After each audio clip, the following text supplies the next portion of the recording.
agora? Ficando de me acertar estranho a situação. Como uma bala perdida que vem da televisão. Fora de controle todos a seus postos. Fora de controle, controle remoto. A minha luz é minha arma, minha antena é meu radar. Só pega essa batalha se a minha filha acabar. Passa na minha vida, não passa na minha tela. Se a verdade é um sonho, eu acho que ele é banguela. Passa na minha vida, não passa na minha tela. Se a verdade é um sonho, eu acho que ele é banguela.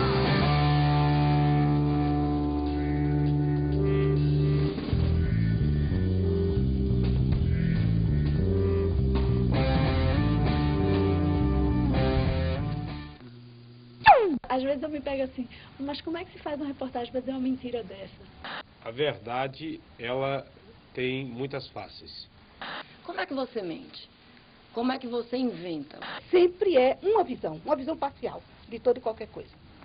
Não existe verdade, existe realidade ideológica. Bom, ele está misturando tudo, versão e mentira é a mesma coisa. Ah, eu vi. Se eu vi, é verdade. E nem sempre é assim. Mas dependendo do enquadramento, dependendo da edição que você faça, você pode fazer com que se acredite. Nem tudo que você vê é verdade. Cada plano uma bomba econômica. Cada plano uma bomba política. Cada plano uma bomba repressiva. Cada plano uma corrupção atômica. Cada plano uma bomba econômica. Cada plano uma bomba política. Cada plano uma bomba... E atenção, repórter Simone Vilar e companheiros de equipe são assassinados há poucos instantes. Eles cobriam o sequestro nas imediações da Universidade Católica de Pernambuco. E o pior, as câmeras registraram o fato. Os policiais da Companhia Independente de Operações Especiais da Polícia Militar já estão aqui na rua Afonso Pena, no bar onde o estudante Antônio Flávio mantém como refém a colega Luísa Mendonça. A história começou aqui na esquina da Rua do Lazer com a rua Afonso Pena. Os estudantes perceberam que Antônio Flávio ia levar a garota à força num Gol preto. Esse sequestro confirma as suspeitas de que Antônio Flávio é o terror da Boa Vista. Contra ele são atribuídos 18 homicídios só aqui no bairro.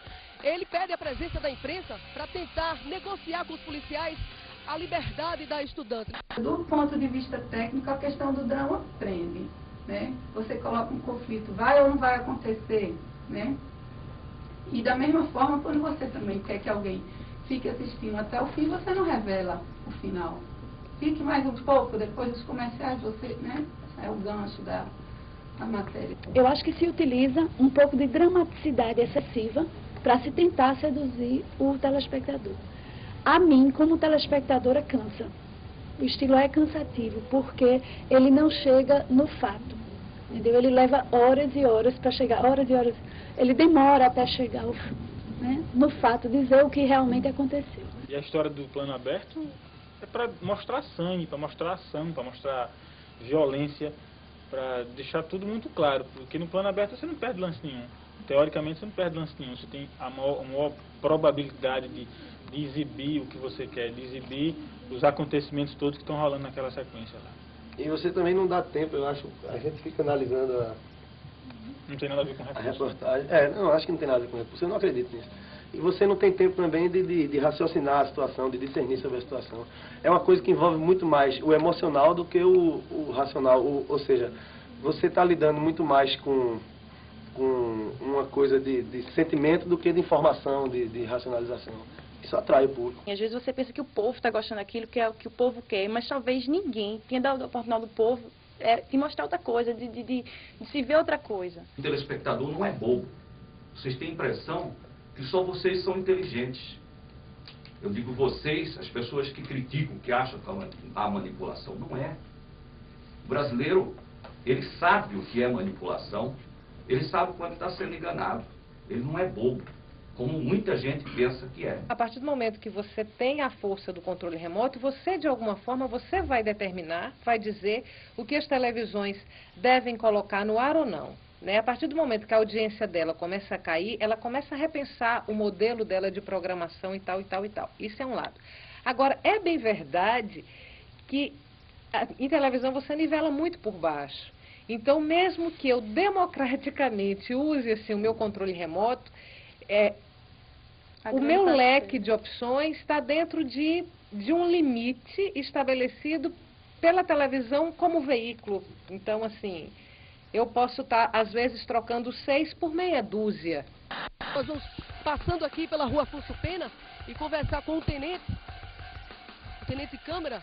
Ele vai explicar como é que vão se suceder essas negociações, até porque Antônio Flávio, violento, está nervoso e há uma suspeita, inclusive, de que ele esteja sob efeito de drogas. Vamos conversar com o tenente. Tenente, a princípio, ele se mostra uma pessoa violenta, disposto a negociar, ou a polícia vai ter que usar força? O nosso negociador já se encontra lá tentando convencê-lo, né, a entregar o refém e sair sem nenhum problema. Mas tudo indica que as negociações não vão surtir efeito. Ele está armado? Ele está armado, ameaçando a refém e não está disposto a se entregar. Quantos policiais estão nessa operação? Nós temos aproximadamente 30 policiais. São atiradores de elite? Então, temos os atiradores posicionados. Dentre esses 30 policiais, tem os diversos grupos, né? Os atiradores, como você falou, o grupo tático, né? O grupo de negociação e outros que estão fazendo o perímetro externo, né? Nossa equipe vai acompanhar a tentativa de negociação com o Antônio Flávio. A menina está muito nervosa, chorando, inclusive pedindo, pelo amor de Deus, a presença da família. Nós vamos acompanhar essa operação e mostrar toda a agonia dessa estudante. O rapaz, o Antônio Flávio, sempre tem a mesma característica nos seus crimes. Ele leva as vítimas para um local a ermo, estupra e mata com frieza e crueldade. Ele pede a presença da imprensa e nós vamos tentar conversar, ajudar a própria polícia a negociar a libertação da estudante. O aspecto positivo da câmera aberta é que o apresentador, ele acompanha a reportagem, ele é um pouco o olho da câmera, né? E quando a câmera está aberta, você elimina efeitos de edição. Você pode evitar aí, digamos assim, manipulação de imagem. Se você tem a imagem, quanto menos edição você tem, mais crua, mais verdadeira é a imagem. Eu acho balela isso, né? essa desculpa de dizer que é para menos recursos e etc. Isso é uma coisa que... A questão é que a vida rápida, a violência, até o próprio cinema que faz com que essa correria atraia, você de repente está zapeando um canal e vê que tem uma câmera ligada, um risco eminente de acontecer alguma coisa, evidentemente você se sente atraído por aquilo. E às vezes você está vendo aquilo sem nenhum discernimento crítico, porque o próprio repórter não o tem. Que ele está envolvido com aquilo, ele está no meio daquilo. Eu quando vejo a imagem, não estou dizendo que não é você acreditar em tudo, não é isso. Mas assim, eu, quando estou na minha casa, vendo televisão, como uma cidadã normal, assim, entendeu? Como telespectador, eu vejo a imagem, eu não duvido. Não, claro. Entendeu? Me mostra uma mulher se jogando do 11º andar, eu não vou duvidar daquilo. Eu posso duvidar da passagem da repórter, das informações que ela diz na passagem. Muitas vezes, as pessoas mais simples, assim, está lá, eu vi na televisão, como se a televisão fosse um credencial, o fato de estar alguma coisa ao vivo. Mas, para a gente ver como uma coisa é polêmica e contraditória, o próprio desserviço de programas como o do Ratinho ou do Sérgio Malandro, que inventa as pegadinhas, e foi provado que ele não faz aquelas pegadinhas, não são verdadeiras, fazem com que essas próprias pessoas que tinham ingenuidade maior comecem a pensar em armação. E isso é muito positivo, você está entendendo? Essa possibilidade de pensar em muitas notícias como armação. São várias as situações que se pode manipular. Mas, por exemplo, a gente fez uma batida dessas de favela, perseguindo uns bandidos marginais, tal, trocaram um tiro com a polícia e tal. Uma coisa bem besta, bem simples, mas o policial apontava, mas no momento da gravação ele não atirava. Mas você sabia que ele atirava em outras situações, só que o cinegrafista não gravou. Não naquele momento. Naquele momento que ele apontava, ele não atirava. Mas você sabia que ele apontava, você sabia que tinha alguém lá na frente, que você via alguém correndo lá na frente, e a intenção dele era essa, e ele agiu assim, porque em outras situações da gravação você percebia que ele atirava, só que a qualidade da imagem não era boa, não estava bem enquadrada por algum problema técnico ou outro. Então o que a gente faz? Você pega o som de um canto e a imagem do outro, junta as duas coisas e está lá o cara atirando no bandido. Naquele momento não aconteceu. Isso é assim só para demonstrar o potencial. Isso é uma coisa mínima, um exemplo bem trivial. Do que se pode montar, de como se pode montar. São várias situações que se cria, que se arruma, que se ajeita, porque não é exatamente daquele jeito. Dentro do bar, a gente encontra os policiais negociando com o estudante Antônio Flávio. Câmara, Antônio Flávio. Ô, tenente Câmara, vamos nos acompanhar. Ô, Antônio Flávio, quais são os seus objetivos, hein? Eu solto a refém. Mas procuro uma troca. Eu troco ela. Troca? Mas pra quê, Antônio Flávio? Eu troco pela equipe de reportagem. Por que equipe? Pra que isso, Antônio Flávio? Antônio Flávio, Quero dar um depoimento aqui, depois eu me rendo. olha, nós estamos aqui para garantir a sua segurança e a da refém, Antônio Flávio. Eu troco pela equipe.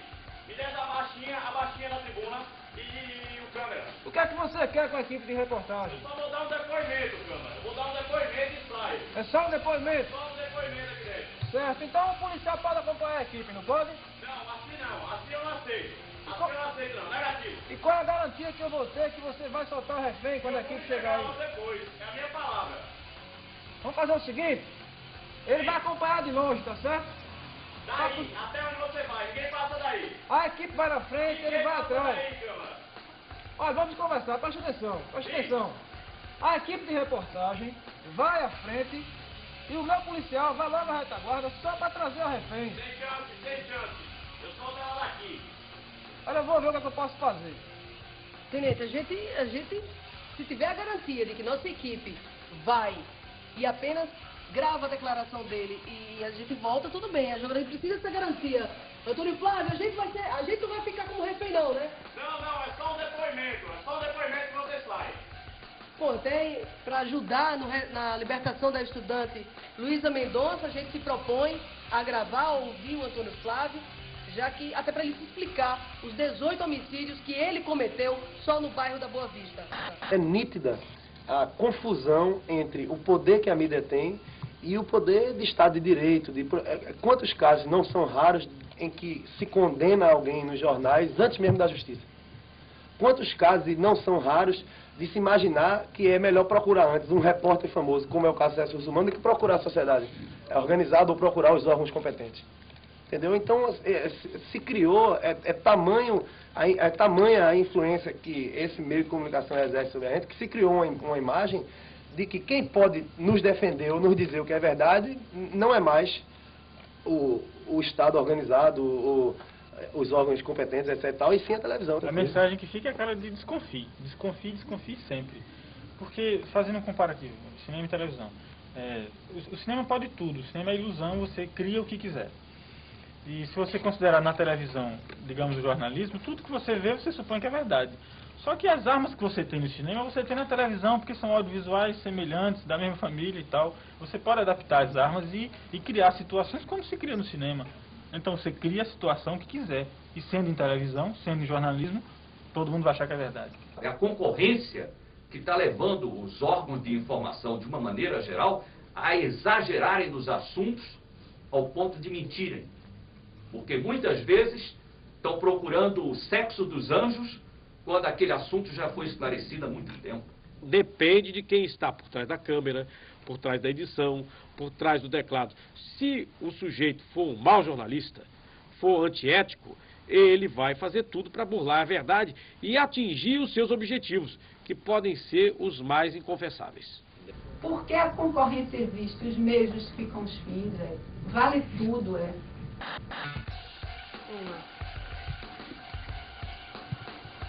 Câmara, fica aí, hein?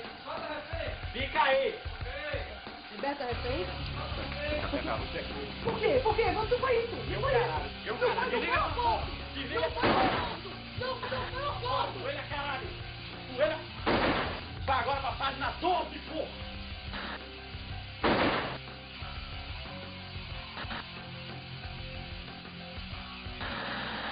Eu acho que a televisão hoje tem que ser de alta tecnologia, quanto mais recurso, melhor. Agora, o que vem aí é, o que eu acho que é a balança de tudo, é a postura ética, é de que forma eu vou usar isso ou aquilo. Qual é a minha intenção, qual é o meu propósito quando eu faço isso ou aquilo. Quando eu ponho isso no ar ou eu não ponho isso no ar. Nem tudo que a gente vê é verdade, até porque pode se manipular. E pode se aumentar ou diminuir as coisas. Tem muito de política em tudo que acontece. Tem notícias que interessam para certas pessoas que sejam veiculadas, tem notícias que não interessam. Eu acho que a televisão é um meio de comunicação simplesmente incrível. Eu diria, é um meio de comunicação do século. Foi um negócio mais espetacular do século. Você transmitir a imagem para o mundo todo, isso é um negócio espetacular. Agora, como todo instrumento, já foi dito aqui, ele pode servir, vamos usar uma linguagem assim bem, né, talvez até religiosa, para o bem ou para o mal. Eu não colocaria essa coisa assim de bem e do mal. Né? Eu não acredito que isso faça totalmente mal às pessoas. Porque a partir do momento que as pessoas começam a questionar, ter uma visão mais crítica, elas vão saber que vão conseguir não ser manipuladas por isso. O poder que a televisão tem no Brasil, tem nos Estados Unidos e tem em muitos outros países da Europa. Eu não discuto tanto que o poder seja maior aqui ou menor aqui. E sim que a sociedade é mais frágil para absorver Muito o que a mais televisão frágil, diz. claro. Isso sim existe, mas o poder é o Está mesmo. mais vulnerável. O poder é o mesmo. Os profissionais são quase os mesmos e somos até talvez melhores na capacidade de criar. Mas a sociedade é muito frágil. E aí fica uma coisa só de uma via, né? Por exemplo, parte da televisão, uma concentração de poder muito grande para uma plateia, os telespectadores totalmente despreparados. Enquanto que num país que tem um Estado de Direito mais definido, como por exemplo é o caso dos Estados Unidos, a televisão tem um poder um pouco mais limitado. Por quê? Porque o contrapeso dela, que é o telespectador, está totalmente estabelecido, tem consciência, tem educação. E aí pode fazer frente a ela. Ela não se sente assim tão livre, tão à vontade para fazer o que quiser, como acontece aqui. Você não pode dar crédito ao que vê na televisão. E o pior, nada do que você viu é verdade. Nem sempre acredita em tudo que vê na TV.